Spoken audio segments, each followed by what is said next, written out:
All right, so today we're diving into something that's way more than just a wellness trend.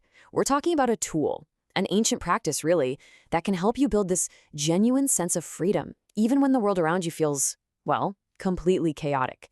It's all about reclaiming some control over your own mind. So let's just start with a question that I think probably hits close to home for a lot of us. Ever feel like you're just living on autopilot? Like you're just going through the motions, reacting to life based on these old habits, instead of consciously choosing how you actually want to live. Yeah, that's exactly what we're digging into today. Because, let's be honest, in our constantly buzzing, notification-filled world, it's so easy to get trapped, right? It feels like your emotions can just hijack you out of nowhere. Or maybe you're stuck replaying past mistakes over and over. Or you're just consumed with worry about a future that hasn't even happened yet. It is absolutely exhausting. And that's the real trap, isn't it? We start to mistake these mental patterns, these loops of worry and regret, for reality itself. And before we know it, we've become prisoners of our own minds. We're not really in the driver's seat. But what if I told you there's a key to unlock that door? Well, that key, it's a practice called mindfulness. And I promise, it's probably simpler and way more powerful than you might think. It's basically an invitation to step off that autopilot treadmill and get back into your own life. Okay, so what is it, really? This great definition comes from John Kabat-Zinn, who was a huge figure in bringing mindfulness into Western medicine. He says it's the practice of paying attention on purpose in the present moment and without judgment. And notice the key parts there.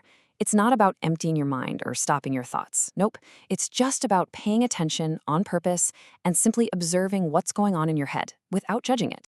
The Zen master Thich Nhat Hanh had this beautiful way of putting it. He called the present moment our true home. Think about it. When we're stuck ruminating on the past or getting anxious about the future, we're not free, are we? We're anywhere but here. Mindfulness is what brings us back to the only place where we can actually find that freedom right here, right now. Okay, so this all sounds great, but how do we actually escape this inner prison? Well, mindfulness gives us a path. It helps us break down three specific walls: our knee-jerk emotional reactions, the limiting stories we tell ourselves, and the whole trap of time. All right, first up, emotional reactivity. You know how this goes. A feeling like anger just completely takes over. You become the anger. That's the prisoner mindset.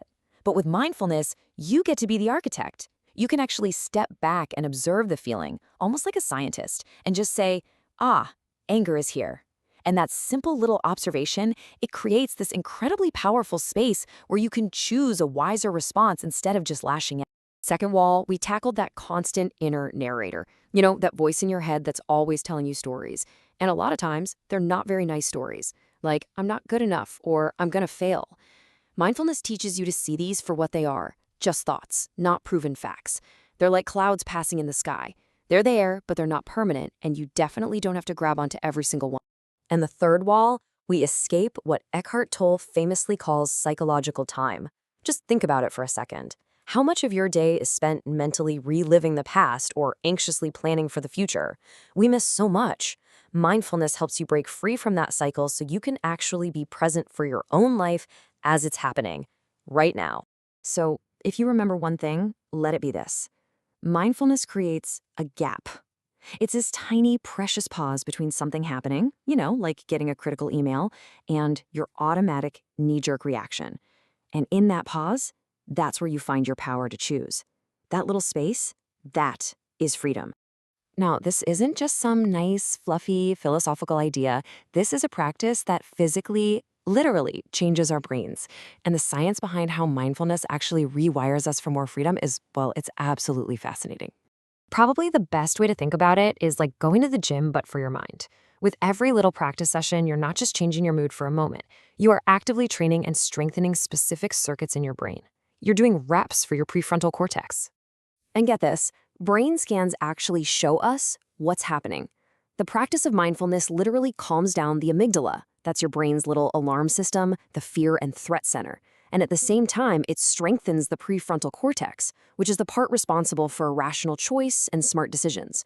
So what's the result? Your brain literally becomes less reactive and more responsive. And when you look at it on a chart like this, the effect is just striking. Activity in the brain's fear center goes down, while activity in the choice center goes up. You are literally shifting the balance of power inside your own head, moving from those knee-jerk reactions to much more considered, thoughtful responses. And this isn't just happening in a lab. This brain rewiring has a huge real-world impact. You've got tons of studies on programs like mindfulness-based stress reduction.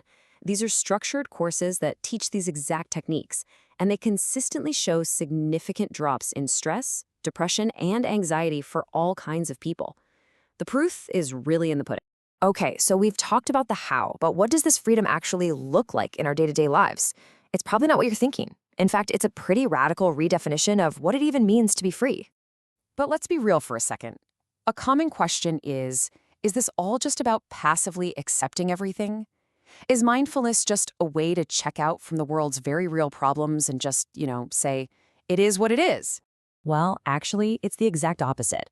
Think about it. You can't really put out fires in the world if your own house is burning down. By finding that inner stability first, you gain the clarity and the resilience you need to act with wisdom and compassion out in the world. So inner freedom isn't an escape at all. It's the foundation for making a real, meaningful difference. The psychiatrist Viktor Frankl, who survived the Holocaust, understood this on a level most of us can't even imagine. He wrote about finding this inner space for choice even in the most horrific circumstances. And that's really what mindfulness is.